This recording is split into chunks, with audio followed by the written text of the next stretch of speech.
Assalamualaikum warahmatullahi wabarakatuh. Selamat pagi anak-anak.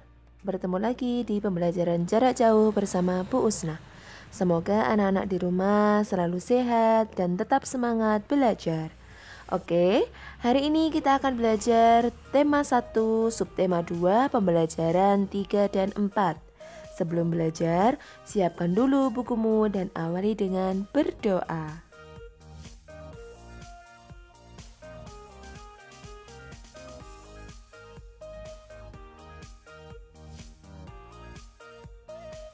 Karakteristik geografis Indonesia dalam peta. Peta adalah gambaran seluruh atau sebagian permukaan bumi. Gambaran tersebut dilukiskan di suatu bidang datar dengan skala tertentu. Gambaran permukaan bumi yang dilukiskan meliputi wilayah yang sempit ataupun wilayah yang luas. Terdapat dua macam peta, yaitu peta umum.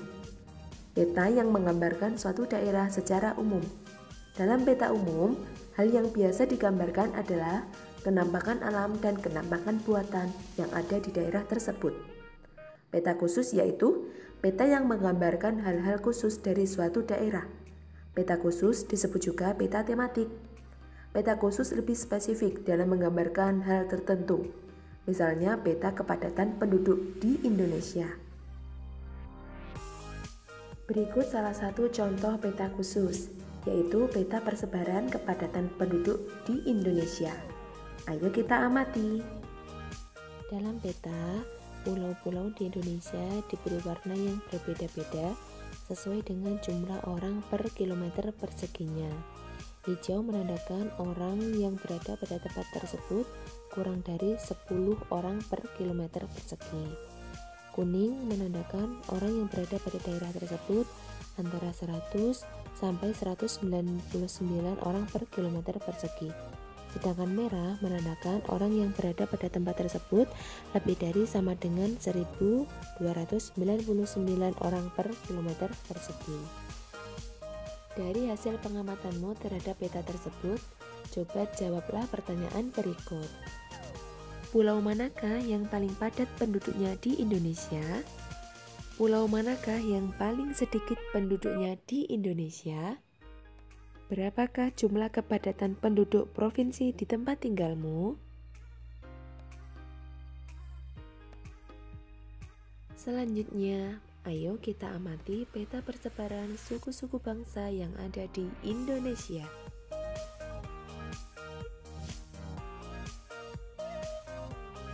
Ayo berlatih.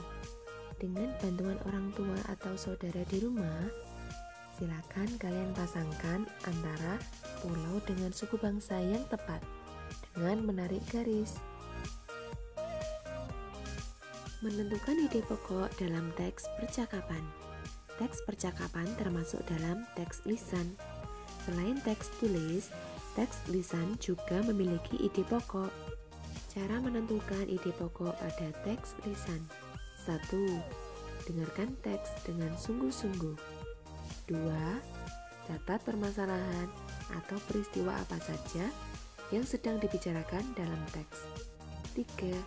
Tentukan kalimat utama dari teks lisan yang kamu dengar. 4. Tentukan ide pokok berdasarkan kalimat utama. Nilai-nilai luhur Pancasila dalam kehidupan sehari-hari. Negara Indonesia adalah bangsa yang besar. Hal tersebut tercermin dari kondisi geografis Indonesia dan keragaman masyarakat di dalamnya. Keragaman tersebut antara lain suku, budaya, dan agama.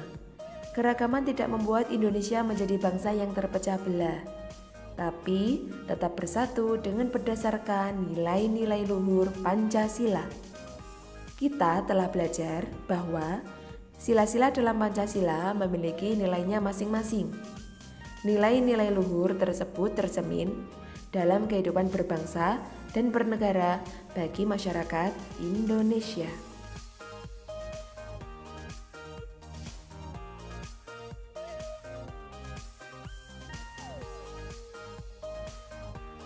Perilaku yang tidak sesuai dengan nilai-nilai Pancasila di lingkungan sekolah, contohnya Memilih teman hanya yang kaya saja, menyontek, berkelahi, dan mengejek teman. Di lingkungan rumah contohnya, tidak mau melaksanakan ibadah sesuai dengan agamanya, bermalas-malasan, membantah orang tua, dan berbohong. Di lingkungan masyarakat contohnya, tidak mau menjenguk tetangganya yang sakit, minum minuman keras dan berjudi, suka pamer kekayaan, dan melakukan kekerasan.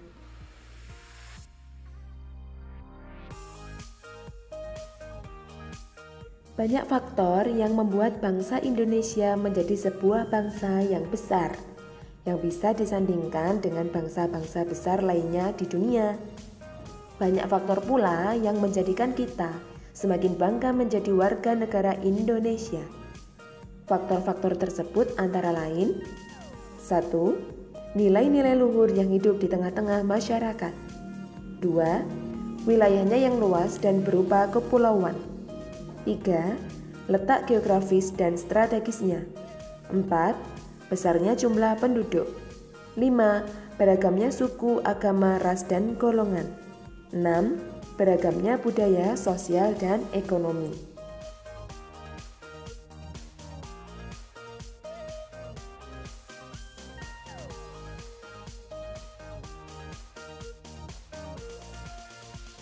Kenampakan alam dan buatan. Kenampakan alam adalah segala sesuatu di alam yang diciptakan oleh Tuhan. Secara umum, kenampakan alam ada dua macam, yaitu kenampakan alam daratan.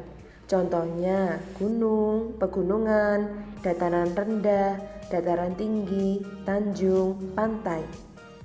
Dan kenampakan alam perairan. Contohnya selat, teluk, danau, sungai, laut. Kenampakan buatan adalah kenampakan di lingkungan yang sengaja dibuat manusia. Contoh kenampakan buatan yaitu bendungan atau waduk, pelabuhan, bandar udara, kawasan industri, kebun binatang, perkebunan, dan jalan raya. Bentang alam Pulau Papua secara umum. Pulau Papua adalah pulau berbatasan langsung dengan negara Papua Nugini. Pulau Papua merupakan bagian dari wilayah Indonesia Timur. Pulau Papua juga merupakan pulau terbesar di Indonesia dan termasuk pulau terbesar kedua di dunia setelah Greenland. Sebagian besar daratan Papua masih berupa hutan belantara. Lebih dari 71% wilayah Papua merupakan hamparan hutan hujan tropis yang sulit ditembus karena terdiri atas lembah-lembah yang curam dan pegunungan tinggi. Puncak tertinggi di Indonesia berada di Papua, yakni Puncak Jayawijaya, yang sebagian puncaknya ditutupi salju.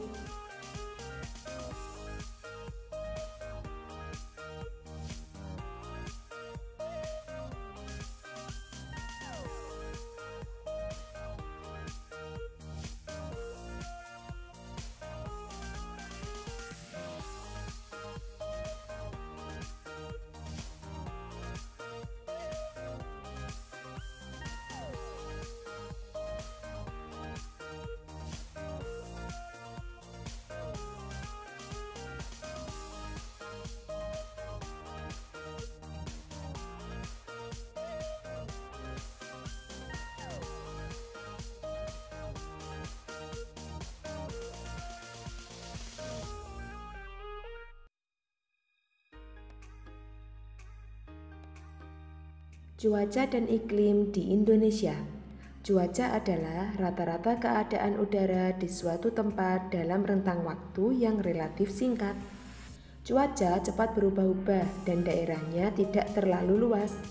Sedangkan iklim adalah keadaan rata-rata cuaca di suatu daerah yang luas dalam rentang waktu yang lama. Iklim sangat dipengaruhi oleh letak astronomis. Indonesia berada di sekitar khatulistiwa, yaitu 6 derajat lintang utara sampai 11 derajat lintang selatan, sehingga Indonesia memiliki iklim tropis. Iklim musim dipengaruhi oleh angin musim yang berubah-ubah setiap periode waktu tertentu. Biasanya satu periode perubahan adalah 6 bulan sekali. Musim penghujan di Indonesia terjadi bersamaan dengan bertiupnya angin musim barat, yaitu pada bulan Oktober hingga April. Sedangkan musim kemarau di Indonesia terjadi bersamaan dengan bertiupnya angin musim timur, yaitu pada bulan April hingga Oktober. Persebaran flora dan fauna di Indonesia. Indonesia adalah negara yang kaya akan flora dan fauna. Hal ini disebabkan oleh letak geografis Indonesia yang di antara 2 samudera dan 2 benua. Flora artinya dunia tumbuhan, fauna artinya dunia hewan. Keanekaragaman flora dan fauna di Indonesia dipengaruhi oleh bentang alam yang ada. Persebaran flora di Indonesia dibagi menjadi 2, yaitu Indo-Malayan dan Indo-Australian. Indo-Malayan meliputi kawasan Indonesia bagian barat, yaitu Kalimantan, Sumatera, Jawa, dan Bali. Sedangkan Indo-Australian meliputi kawasan Indonesia bagian timur, yaitu Sulawesi, Maluku, Nusa Tenggara, dan Papua. Fauna di Indonesia juga sangat beragam. Menurut coraknya, fauna Indonesia dikelompokkan menjadi 3, yaitu fauna bagian barat, fauna bagian tengah, dan fauna bagian timur. Fauna bagian barat dan tengah dipisahkan oleh garis Willige. Fauna bagian timur dan tengah dipisahkan oleh garis Weber. Fauna Indonesia bagian barat atau tipe Asiatis mencakup wilayah Jawa, Sumatera, Bali, dan Kalimantan.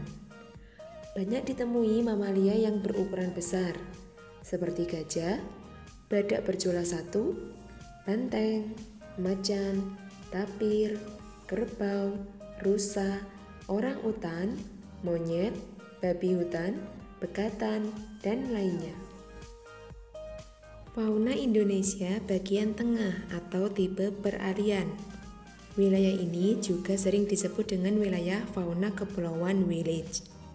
Mencakup wilayah Sulawesi, Timor, Maluku, dan Nusa Tenggara, serta sejumlah pulau-pulau kecil di sekitarnya.